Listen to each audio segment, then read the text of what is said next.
days we can go back.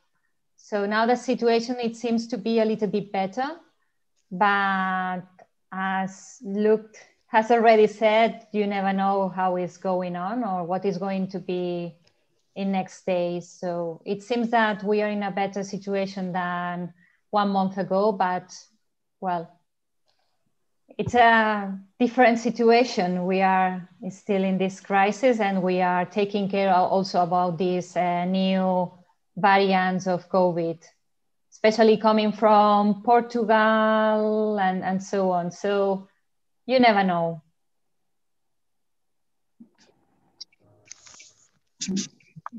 And we're waiting for all of us to get the vaccine, and then maybe that will help and will bring us in a better situation. But it's not going that fast. We have 17 million inhabitants, and there are now 600,000 had their first vaccination. So yeah, really 600 in Turkey, and 5 million. 5 million and finished.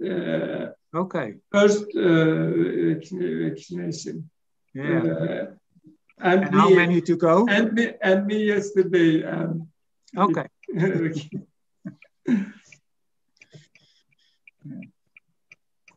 We use China vaccine and from China. Well, we've got different types of vaccines here, and well, we don't really know when it's going to be your turn and which one are going to provide you. So, well, right now in Catalonia, they are professors of primary schools are getting the vaccination, because all professionals from the health system are already vaccinated. So let's see the next steps.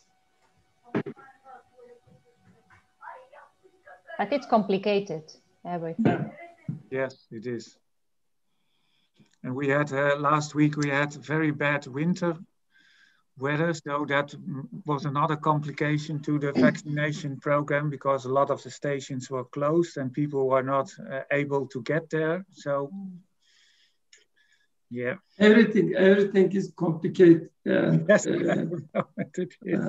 education, health, everything. Yeah. Sistemi açabilirsiniz ya. Saat kaç? 4 oldu. Bence taksit mi alacaksınız? Şu an kabul ediyoruz efendim.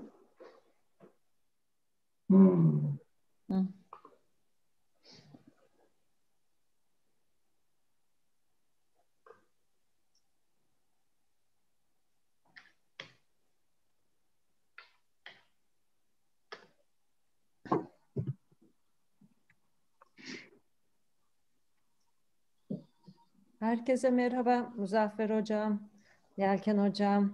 Hi everybody. Merhaba. Bir dakika, göremiyoruz. Nereden göreceğiz? Buradan göreceğiz. Merhaba hocam, hoş geldiniz. Tamam. You may wait a couple of minutes before we start.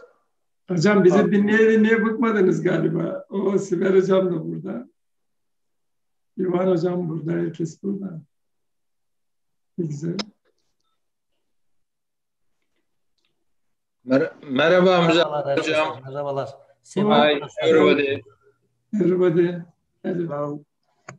Merhaba Cafer Hocam, Sipan Hocam, hoş geldiniz. Nasılsınız? Hoş bulduk hepinize.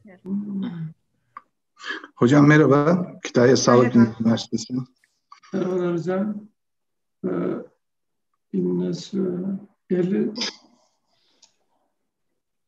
Hi, Colin. How are you? I'm doing well. How are you guys? Good morning. Good morning. Yeah, it is. Good evening to you. Yes. Yeah. I'm probably sweating. I made sure I got up at 5:30 so I could work out before this session, and I'm trying to put on makeup. It's not working.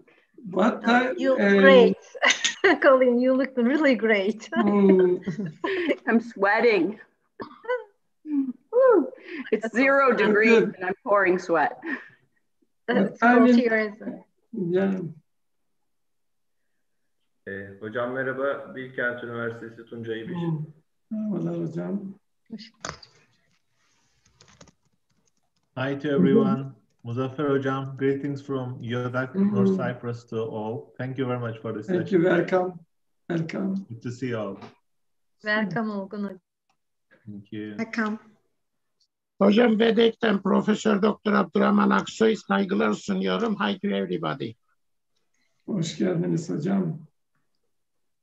Hello, welcome and hello to you all from Dr. Annie Duna in Ireland, just outside Dublin. Welcome. Good afternoon, dear colleagues. I am Bakhtibiak Ismailov from Kyrgyz Republic. Welcome. Take part in this conference first time. And thank you very much for the invitation. Thank you for your participation.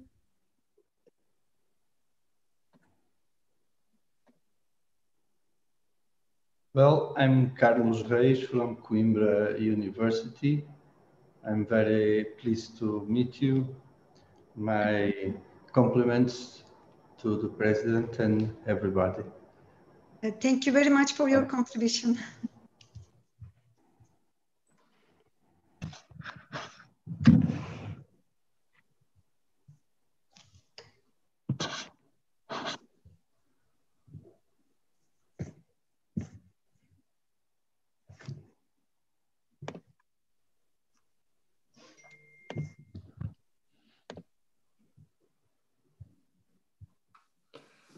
Hello, this is Simona Lache from Romania, and I would like to greet you all and congratulate you for this very interesting event. I'm looking forward to see its outcome.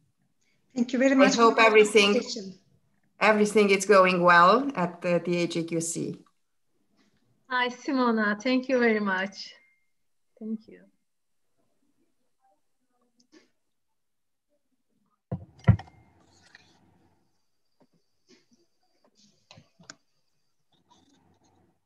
Hello, this is Mehmet Emin Aydın from University of West of England. I say hello to everybody. Thank you very much for inviting me to this precious meeting and event. Hocam teşekkürler davet ettiğiniz için. Hocam hoş geldiniz. Welcome. Teşekkürler.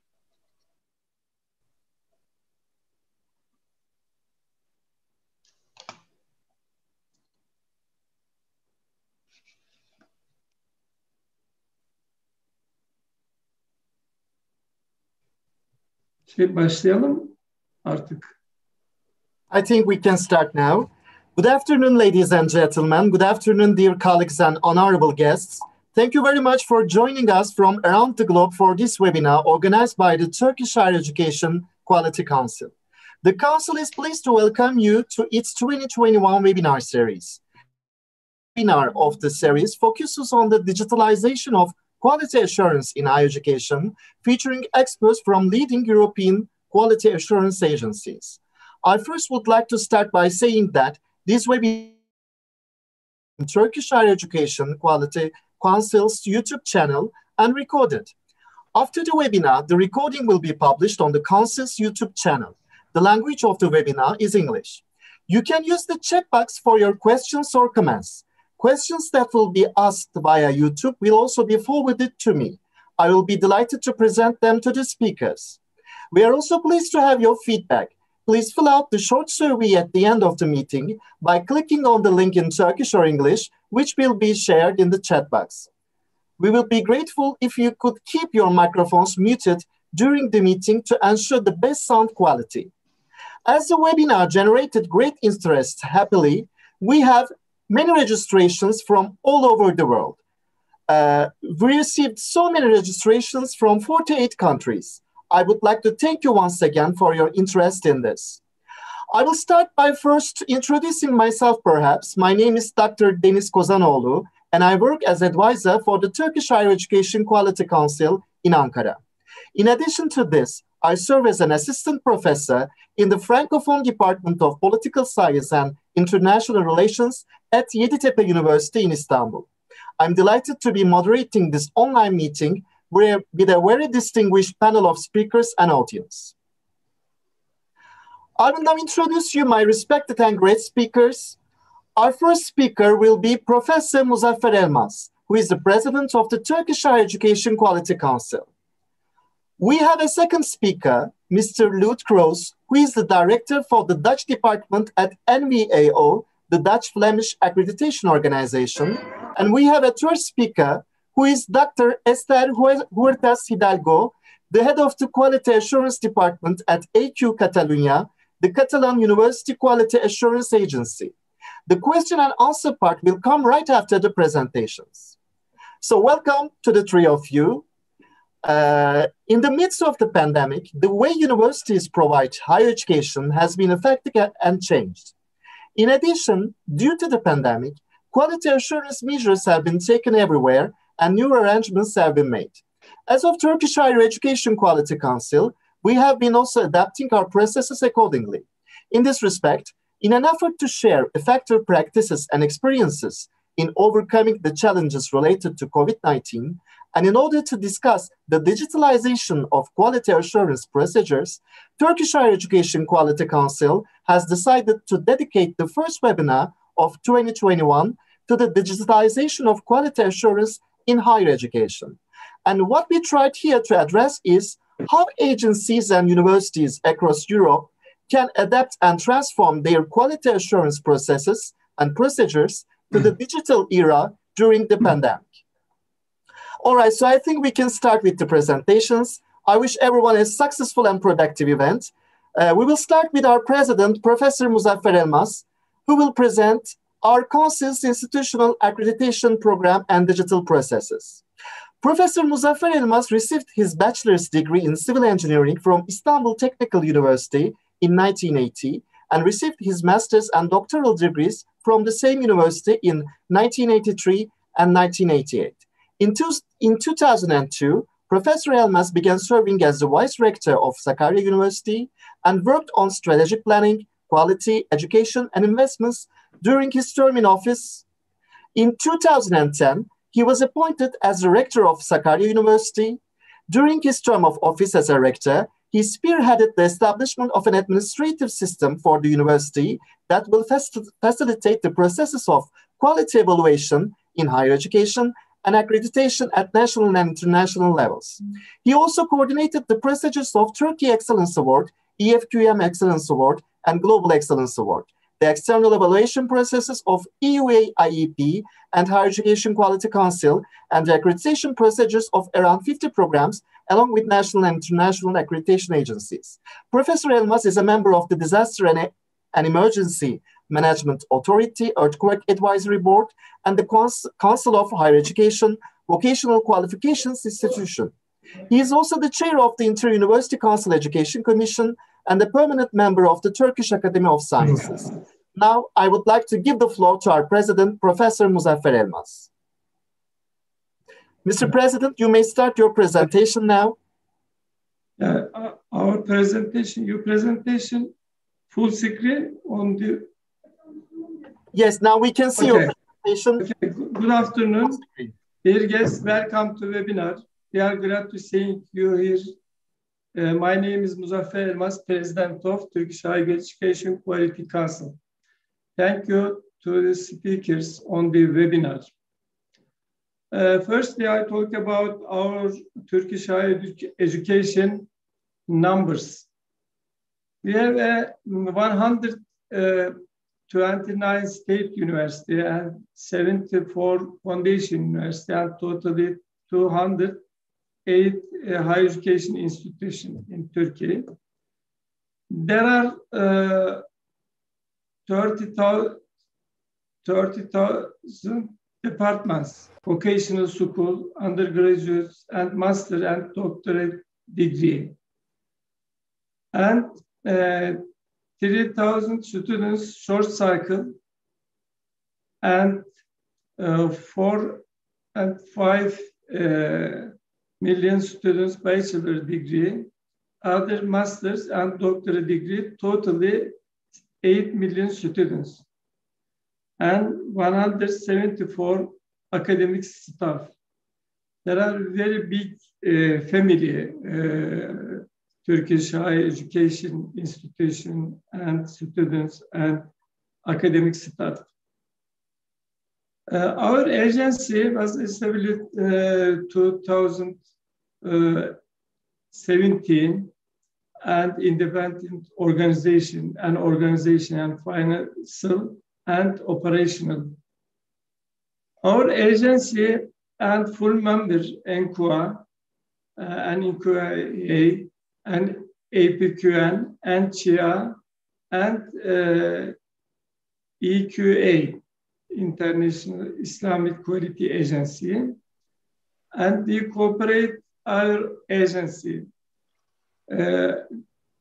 With this aim, Turkish Higher Education Quality Council, member of all agencies. It is hard to make future prediction a complex and rapidly changing world. The important thing today is to have a plan for all possible conditions. Otherwise, every innovation will be short. Our council closely monitor the decision on site visit made by international quality assurance agencies during the pandemic. We observed that some agencies have gone through the flexibility in external evaluation and accreditation practices during this uncertain time, while some other agencies attempt to conduct virtual site visits. I explained this pressure our in the world, complex world and digital world. These graphs tell us digital need more visually. And graph change 2010 and this curve. All things already between two. And two things, it can be closed by people with digital competencies and complex problem solving and communication skills, critical thinking and values, and learning competencies.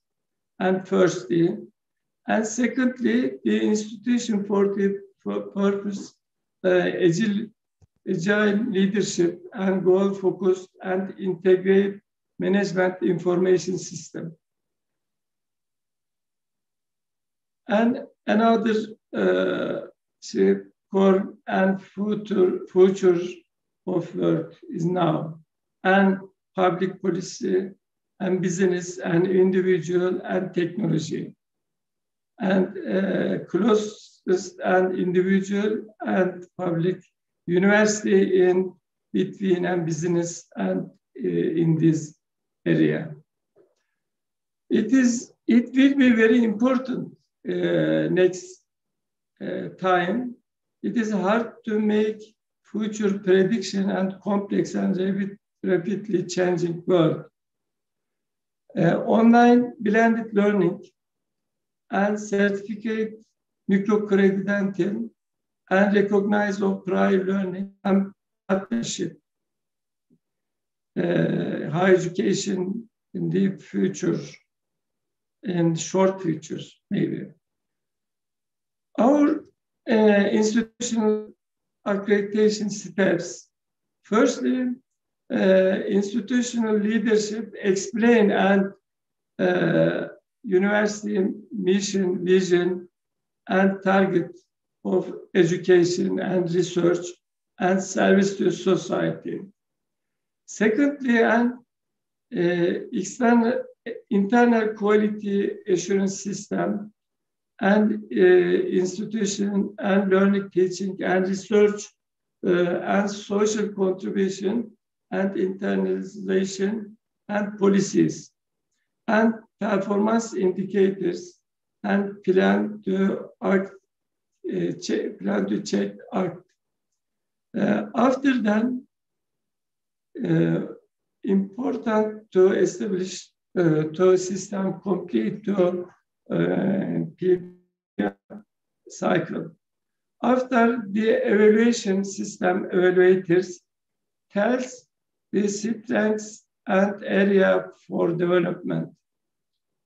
External quality system accreditation, quality audit, and thematic evaluation, and degree programs and benchmarking.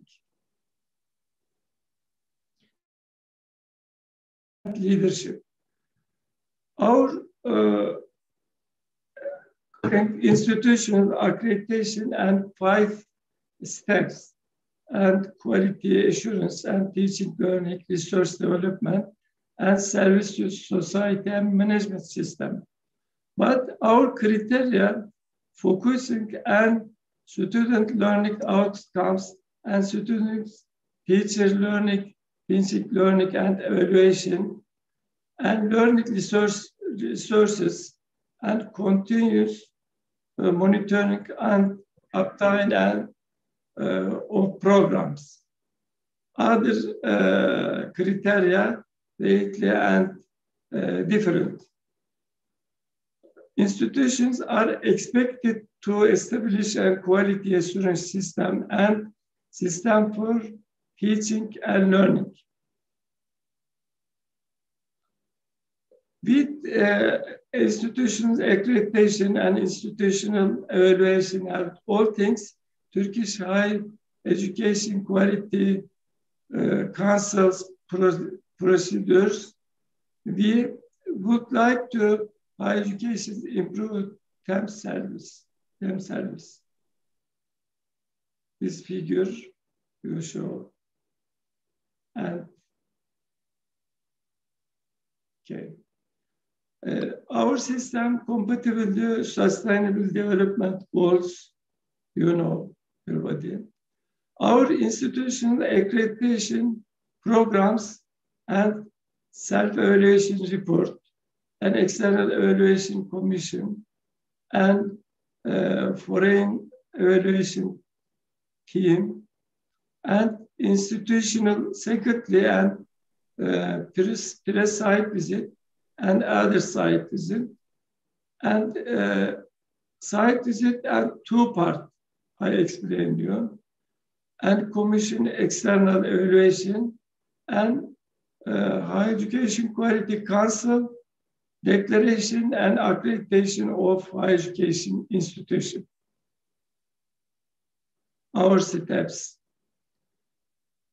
We have many activities and external evaluation and recognition accreditation agency and foreign agency including, and evaluators training and international evaluators and bilateral agreement and accreditation programs. Over 500 expert evaluators, academics and as administrative and students. The evaluators are one of our strengths with the training. Quality assurance system and maturity level designing our and most of them universities and planning and implementing.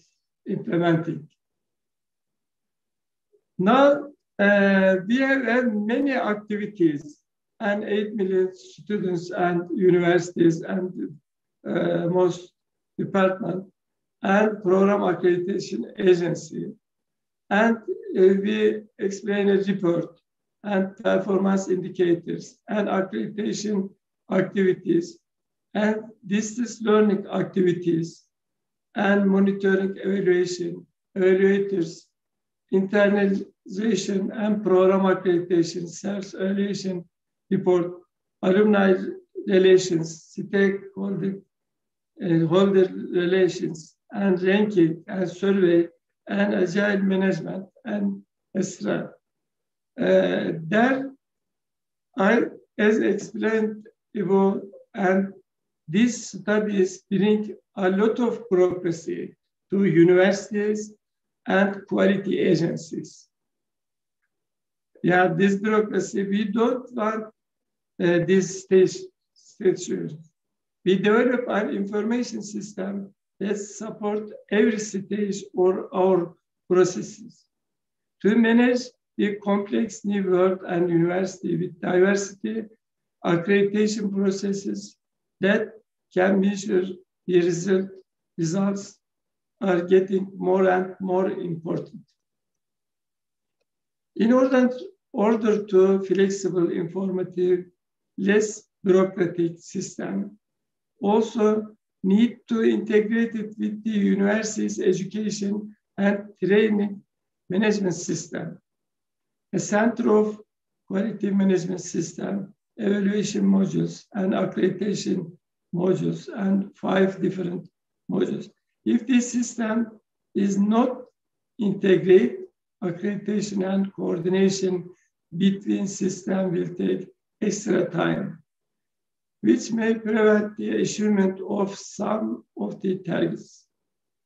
Dissemination of time, dissemination of program self-evaluation endures and supporting them with information management system. Evaluation of innovations such as short-term, long-term courses, degree programs, digital credits, and technologies development, artificial intelligence, and augmented reality. Our criteria have been updated according to distance education. Accreditation activities in 2 parts, 70% online, 30% face-to-face. We are planning virtual site visit with a limited face-to-face site visit. Site visit is suited to academic and physical infrastructure. To manage the complex new world and university with diversity accreditation processes can measure the result are getting more and more important. Let's change without having to change. Clearly focus and simplify for change. We try to simple system. And last word about quality, and life is really simple, but insist on making it very complicated. And thank you, our presentation. Thank you very much. Thank you very much for your inspiring presentation, Mr. President. Here now is Mr. Lud Kroos to talk about the impact of COVID-19 on the Dutch higher education quality assurance system. In this context, he will present the Dutch experience by handling digital procedures and the quality of online education. Since 2017, Mr. Kroos has been working as director for the Dutch department at NVAO, the Dutch Flemish Accreditation Organization. He is responsible for the accreditation policy of higher education, public and private in the Netherlands. He is also responsible for NVAO's operational management. Graduated as a lawyer at Utrecht University in 1988, after which he worked for almost 30 years at the University of Groningen. The last years as Director of Education and Students at the University's Office, Treasurer on the board of ECA, the European Consortium for Accreditation in Higher Education, Chairman of the Advisory Board of the Studyling Foundation. I will pass the floor immediately to Mr. Lud Kroos. Mr. Kroos, the floor is yours. Thank you.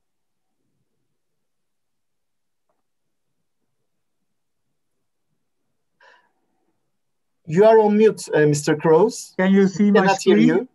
Can you see my screen? Yes, we can see. Okay. Your slides are coming through. Thank you. Okay. Thank you so much for your invitation. I feel very honored and pleasured by joining your webinar and to get the floor. It's always good to share practices and experiences with each other around the world. And especially in these difficult times of COVID and all the things that are asked from us, it's important to share things. And I will try to take you back to almost a year ago when COVID started in the Netherlands and when we were embarrassed by all the difficulties we would get. And I will take you to my presentation. I will tell you something about COVID and quality assurance in the Netherlands, experiences we have with online visitation, and also about quality assurance and online education. How did it start? It was almost a year ago. We as a NVO just moved to a new building, a new office. That was on the 2nd of March 2020, and 9 working days later on, we started with the first lockdown in the Netherlands. All the higher institutions closed down, and we also had to close our office. It is in The Hague.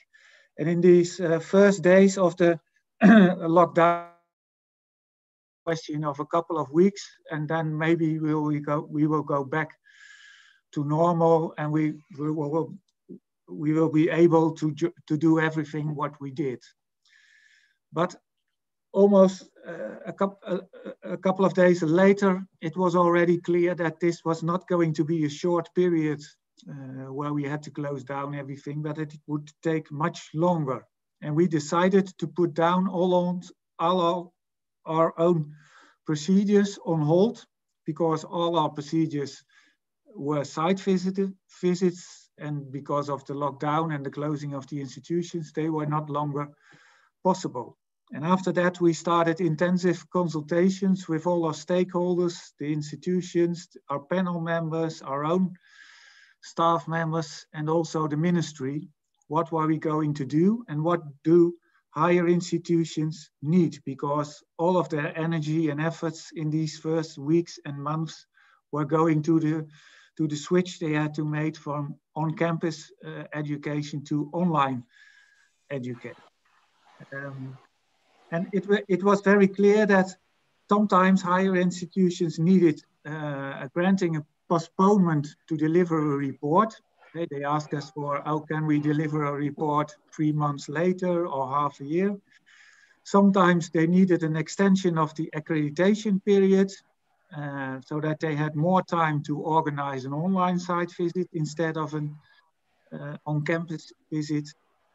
And we had to answer the question, can we restart our procedures online? And after a couple of weeks, our conclusion was, yes, we can. And yes, we have to start them online, because this crisis will take a long time, a long period, and we can't afford us to do nothing during this long period. What was new for us? Online education was not new, because it was already there, especially because we have a huge institutions. We have a huge number of private institutions in the Netherlands that already used a lot of online education. And there were also a couple of public higher institutions that also used forms of examples of online education, and we already accredited these programs. And we had complete programs online, we had modules online, we had assessment online, so that was not especially new. But new were that there was now a mixture of on-campus and online education, because the crisis started halfway the academic year, so there were a lot of programs that had already a half a year on-campus education, and now they had to switch to online education. That was new, and also new was that we had to switch from physical site visits to online site visits. It was also new that we had to prepare our panels online instead of on campus or in a hotel or another way. In May 2020, we decided that we would go on with all procedures in an online modus. And we have a couple of procedures: program accreditation, initial program accreditation, institutional accreditation, and they were all switched to an online modes. We made a specially temporary arrangement for these online accreditations and site visits. We made a protocol for these online visits, And we did research to find out if these online site visits were acceptable for NCAR and ACAR, considering the circumstances we were all in. And we had a lot of contact with our stakeholders and panel members about online site visits. And most of the institutions and stakeholders, they were enthusiastic about site visits, but not all our panel members were enthusiastic about that. We had a couple of panel members that were enthusiastic because they now didn't have to travel to get to the Netherlands and to visit a campus, but there were also panel members that were not so in favor about online, and they decided not to join us. But most of them were willing to do that. And we also gave institutions and the programs the possibility to request for a delay for their accreditation with the maximum of a year. And for institutions that wanted to do that, that gave them more time to put in their online education and all the efforts they had to make with that. And there were a lot of institutions that requested us for a delay. And that meant something for the work we had to do. Our online procedures, what are the experiences and what were the changes? Our experience is that it was more intensive. It was needed that we started earlier with the preparation of the panel, and that this preparation of the panel needed to be more intensive than we did it in the normal way, because when we had this in the old way, when we had the site visit, when we had a site visit, we invited the panel to come to the city where the institution was, and to share there, to come there the evening before the site visit, and then the panel members met each other and they prepared the questions and the visit. And now we made this preparation already 2 weeks before the online visit. So there was more time between the first meetings of the panel and the real visit, and that worked very well. We also started, that's more a technical thing, that we said to all our panels, we need the use of 2 channels, one for the panel themselves and one for the discussions with the institution. And that is very important so that the panel members have the possibility to share things on their own channel without the possibility that the institution sees that. We also said that there should be maximum 8 talking partners at the other side. So all the discussions, all the meetings with the people from the institute should be maximum 8. There should be a break between all the discussions from 15 to 30 minutes to give the panel members the time to go to the restrooms, to get some coffee, and also to share the experiences and the outcomes of the meetings with each other. We needed clear discussion rules, like you do now in this webinar, ask your questions by chat and not by shouting to each other through the microphones. Clear discussion rules, and also when you go on a site visit, when the new people are coming in the room, you give them a hand and you introduce yourself. And we said to our panels, avoid welcome rounds and use short icebreaker rounds instead, and don't spend too much time at everyone introducing himself, because you have less time than you had in the normal procedures. This preparation before the site visit is better, but it takes more time, and not only from our staff members, but also for the members of the panel. They have to invest more time, and that's an issue. Our panels, but also the institutions, miss the physical presence to taste atmosphere at an institute. If you want to, you have a site visit in a chemical program, then you can visit a lab when you have a site visit. And now you miss that. You miss the atmosphere. You can't see what the buildings are about. You don't taste the atmosphere. And we gave the institutions the possibility to make short films, so that they could give us a short introduction of the lab facilities by film, but that's not the same as a real visit of the lab and speaking with the people there.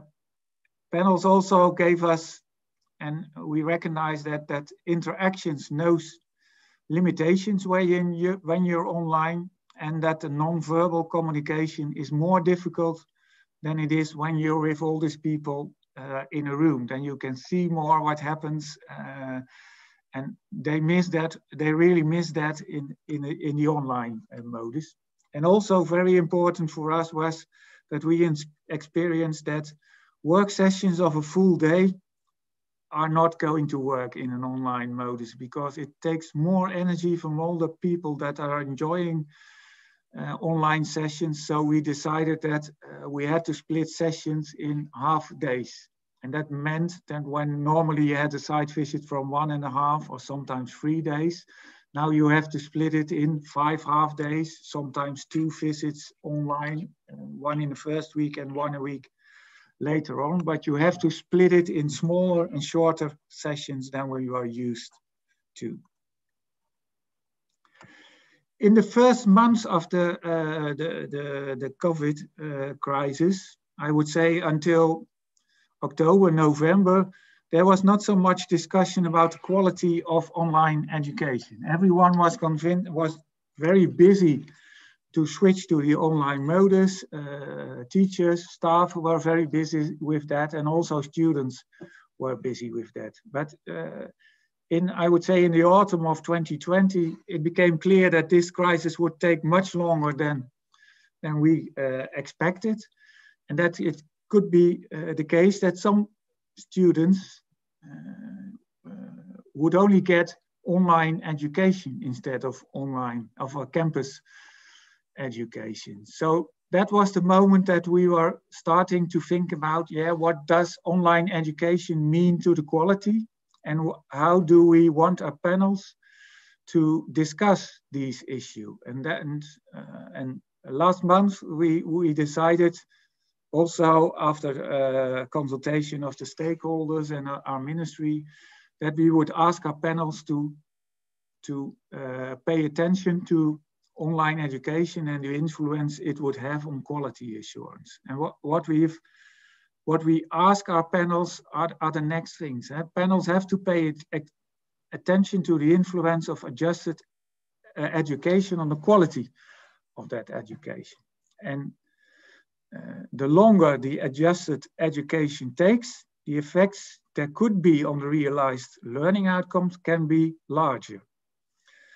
And teaching, assessment, and the output will at least be partially different than normally. We're not saying that the quality will be lower, but there will be differences between the quality when you have a campus on-campus education, assessment, and for example, internships. And that will mean something for the quality, and it will be different. And also, very important, the longer the crisis lasts, the more students and the governments ask for accountability. So we had to do something. And the most important question is, how is education adapted to the change of circumstances? And what measures have been taken at a program, at an institution, to make this clear and to realize this? And what does that mean for the quality of education? And how has assessment changed? Because it means something to assessment when you change in this mode. And how did the program monitor the effects on quality and the realized outcomes? And what actions were taken in this respect? And what was the well-being of students? This last question is a very important issue at the moment in the Netherlands. What does the pandemic crisis mean to the well-being of students? And what has the program done to the issue of the well-being of students? These are important questions. It are open questions because the system in the Netherlands is built on trust. So we are not saying that the quality is getting lower or that they are doing things wrong. We want to know what they did, how they monitored it, and what were the measures they take. And it's important, that's also what we gave to our panels, that adjusted education is part of the total duration of the evaluation during 6 years. So it's a fragment of 6 years. And panels have to take this in their final judgment on the quality of education. And another important question, and that's also one of the things I'm wondering about how it is in your countries, what will happen when the situation goes back to normal? And we're not there yet, but there will be a moment, I hope, and I hope that that won't take years, that all our education is going back to normal. But what will be normal in the new situation? And what can we learned a lot this last year, and we also saw that some things are going better in an online mode than they were with on a site visit. So what things we will keep in when the situation is back to normal? And that will be an interesting discussion to also share with you after the speakers. And if you want to know more about quality assurance of e-learning, then you could go to the ENCA website where you find a paper out of 2018 with things on that. And you also will find on the ENCA website special pages about COVID. So this was my presentation. Thank you. And I'm looking forward to the discussion after the next speaker. Thank you. Thank you very much for your inspiring presentation, Mr. Kroes. Thank you for your enlightening speech. I would like to remind that you can use the chat box for your questions or comments. I will be delighted to present them to the speakers. I think we will go without further delay to Dr. Esther Huertas Hidalgo, who is our last presenter. Dr. Huertas Hidalgo will present the outcomes of the Tesla project within the context of and in line with the consideration for quality assurance of e-learning focused on the European standards and guidelines, as this is a key document for the European higher education area and e-learning provision. Esther Huertas is the head of the Quality Assurance Department at Theqc Catalunya, the Catalan University Quality Assurance Agency. Previously, she served as a researcher at the University of Barcelona and followed her professional activity as an assistant professor at the same university. Huertas is a graduate of the Polytechnic University of Catalunya and the University of Barcelona. She holds a PhD in chemical engineering from the University of Barcelona. Huertas has a broad experience in the accreditation of programs and institutions with special focus on e-learning. She was the chair of INQUA's working group on quality assurance and e-learning and the work package leader, Catalunya, participating in different groups of discussion focused on quality assurance. Dr. Huertas Hidalgo, the floor is yours. I'm muting myself. Thank you very much. Your kind invitation. I'm very honored to be here today with all of you and see well, with huge amount of colleagues that I haven't met for so many years ago. So I'm very happy to be here. So before going into depth, because I'm going to focus on the considerations that we should bear in mind when we think about the quality assurance of e-learning.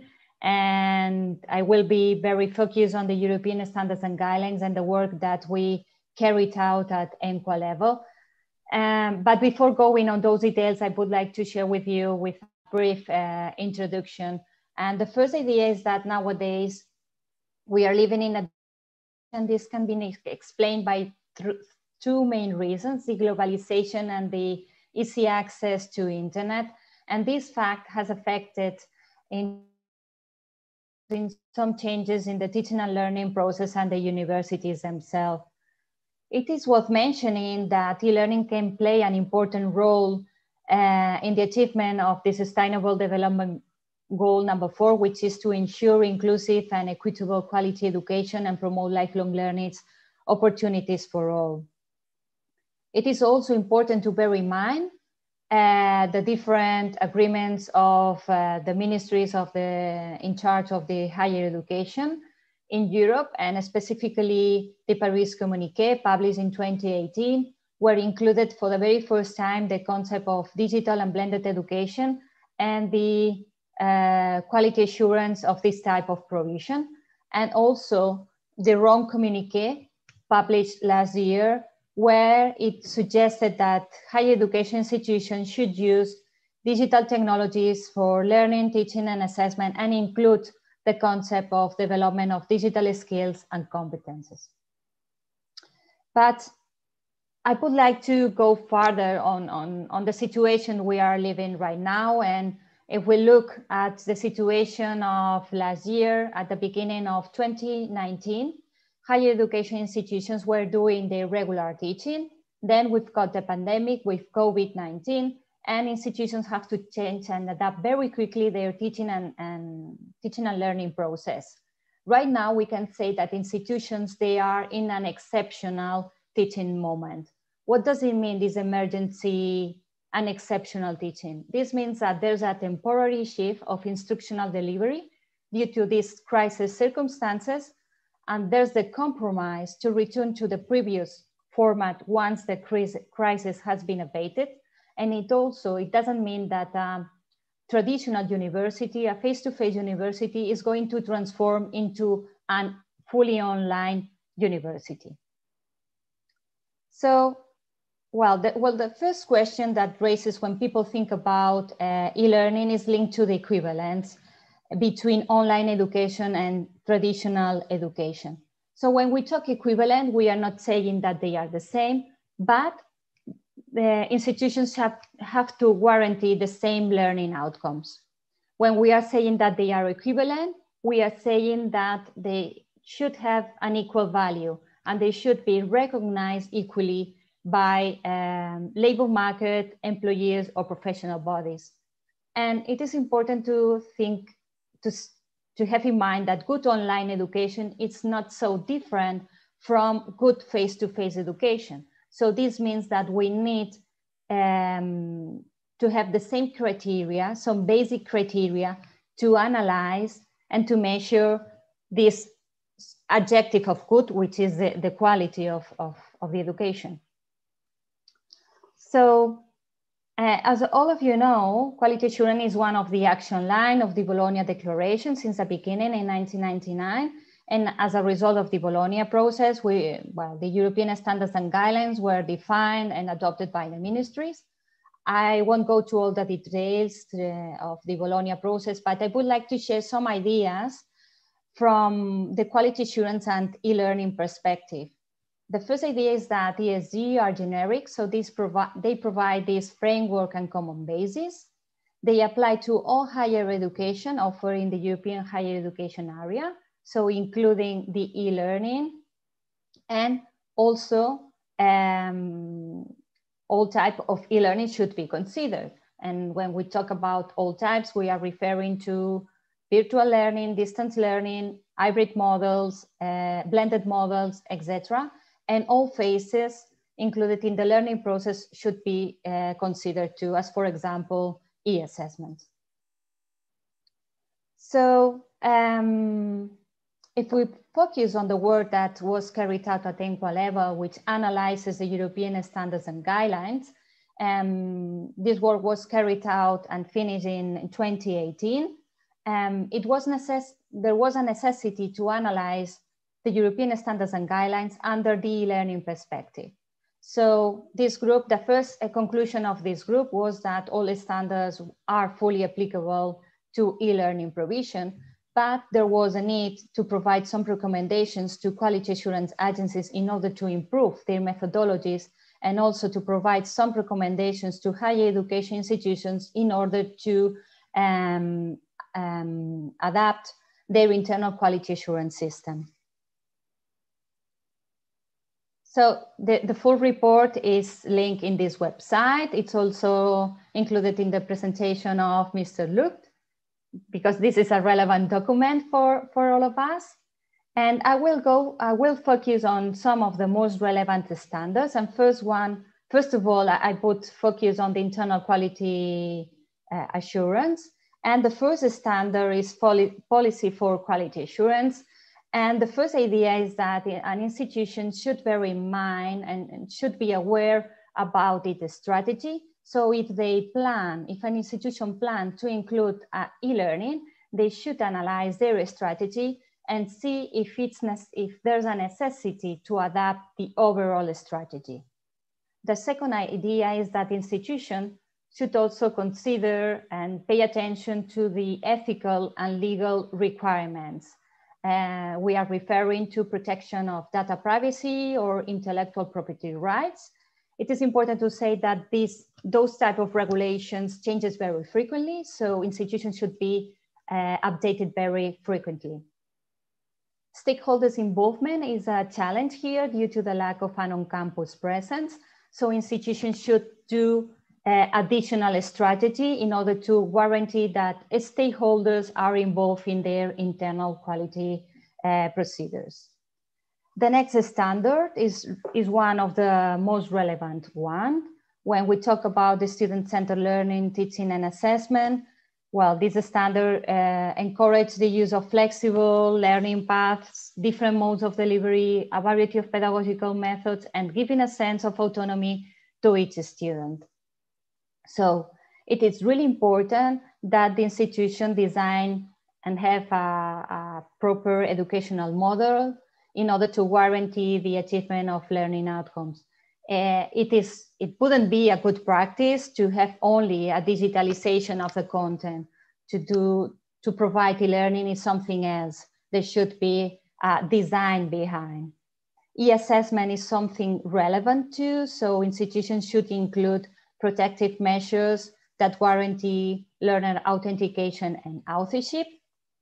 And in order to overcome the lack of direct face-to-face interaction, students may need encouragement to engage online with each other. So it is suggested to have different formation of online discussion groups in order to guarantee this contact and sharing experience in between students and teachers and students. Institutions also should be aware about learning materials and they should be appropriately updated. When talking about the next standard, I will focus on the recognition element as this is the most challenging aspect, though this observation can be also applicable to any type of provision. So institutions should assure this academic recognition. So programs delivered in an online way should be recognized in the same way by professional bodies and employers. And if higher education system warranty these qualifications offered in an online way, then the higher education system can contribute to stop fraud and diploma mills. Teaching staff is a crucial element in the teaching and learning process. It is important that the institutions define the structure, the profile, and the role of the teaching staff.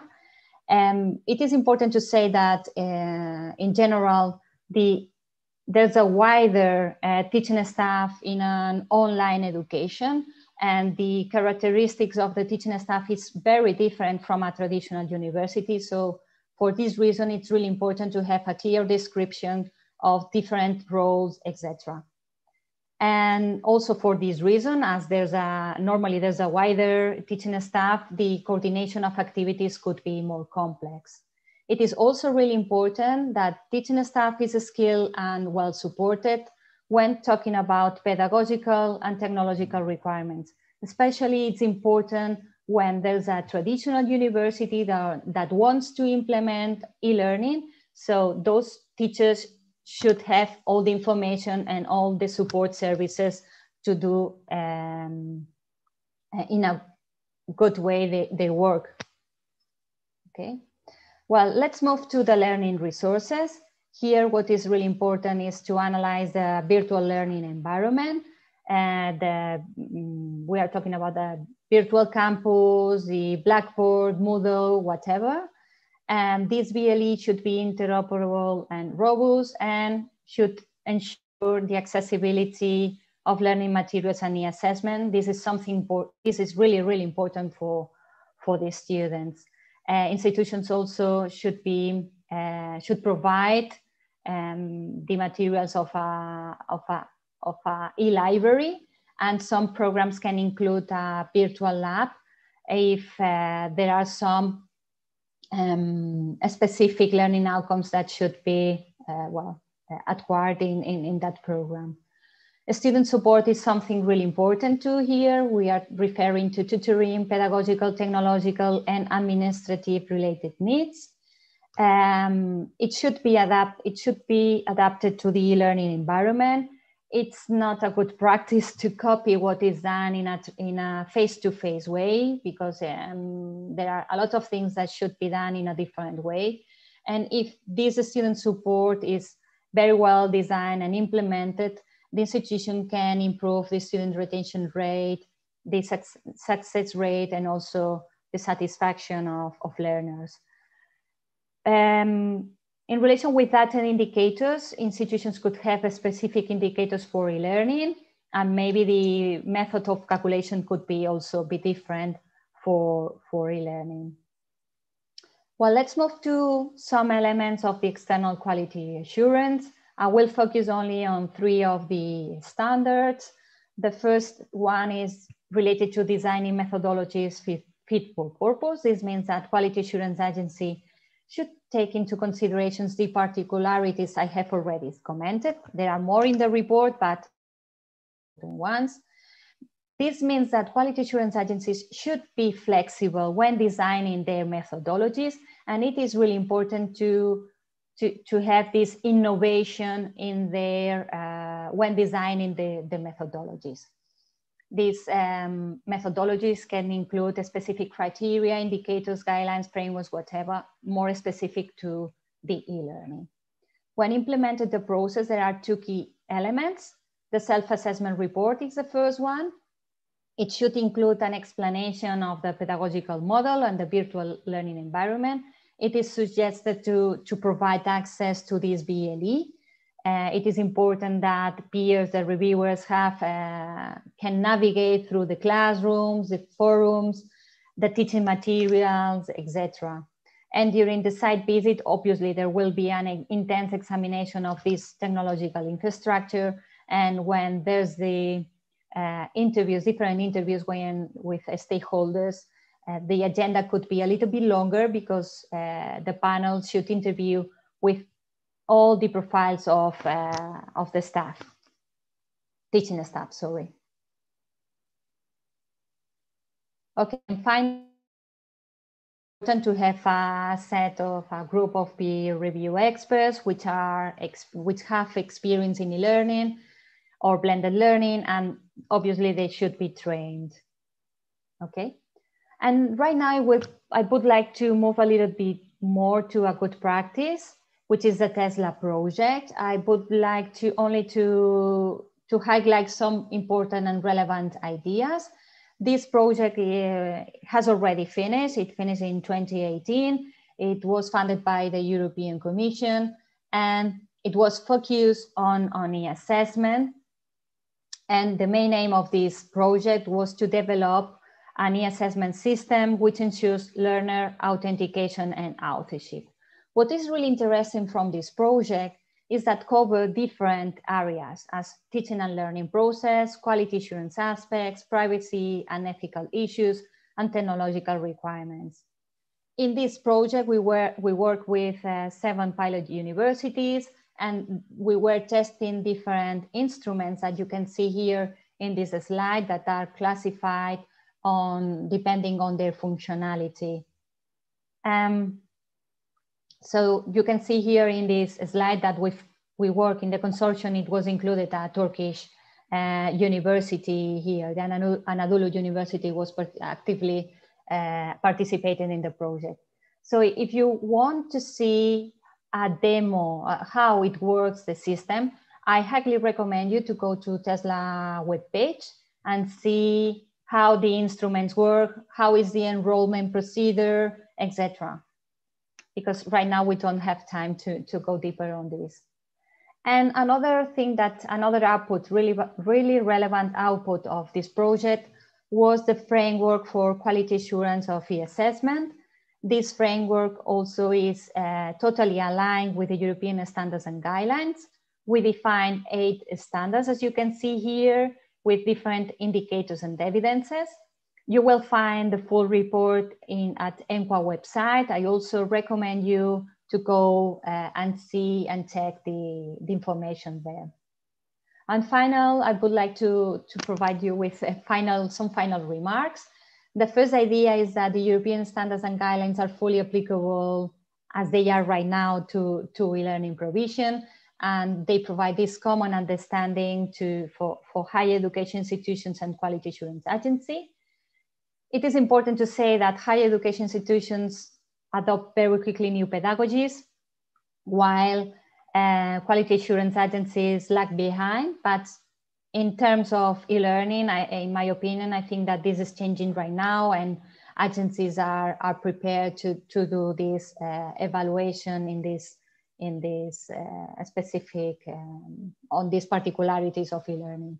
And finally, innovation projects as Tesla can contribute to provide more confidence to the higher education system and society, and etc. Well, thank you very much, and I will be really happy to answer your questions.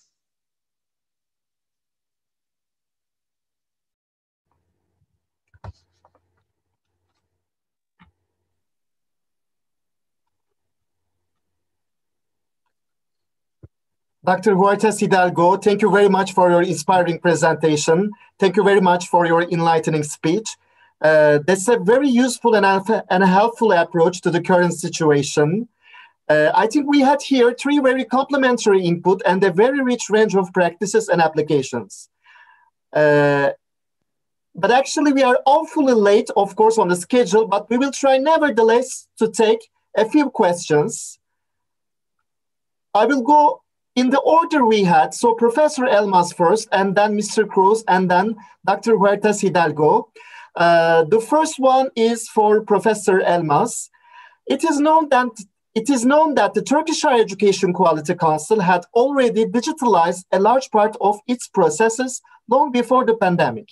How has this early digitalization process contributed to the performance of the agency and that of the quality assurance system in Turkey? Yeah. Thank you. As I explained in the presentation, there are no surprises. Everything is normal, new normal, but normal. There is only an acceleration of developments.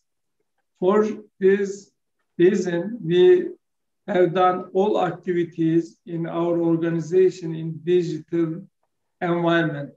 In this case, monitoring accreditation agencies made easy.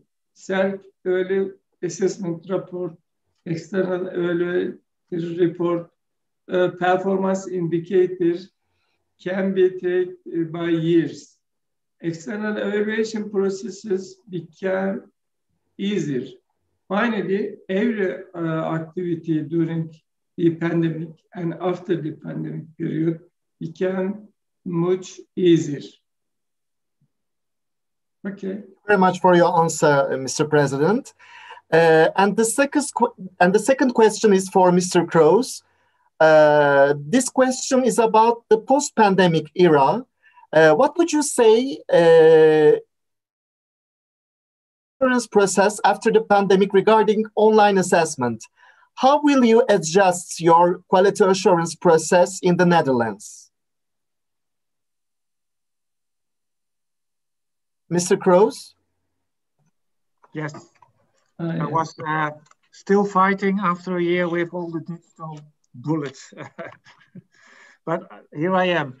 I don't know for sure what's going to happen, but I think there are worthwhile elements in the online processes that can be useful in the new situation. I'm convinced that site visits will will be on the will be an element of the new normal, I would say. But I can also imagine that parts of these site visits will be replaced by online site visits. For example, it's always difficult to find alumni, work field people to be at the on-campus site visits during meetings. And I can imagine that these kind of discussions we could do online to make it more easy, especially for international alumni to join these kind of meetings. And what we also will,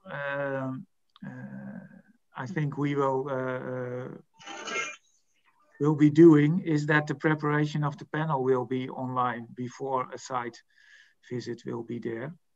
And another thing is, but we have to think about that, we have more and more international panel members that have to travel around the world to join site visits, and maybe we could use online participation for these people too, because they have sometimes to travel 1 or 2 days to join a site visit, and now we see that they can also join online. And the last thing, I know for sure that we will keep that in the new normal. A lot of our procedures were paperwork. Institutions and program had to deliver a paper trail, and we switched that to online.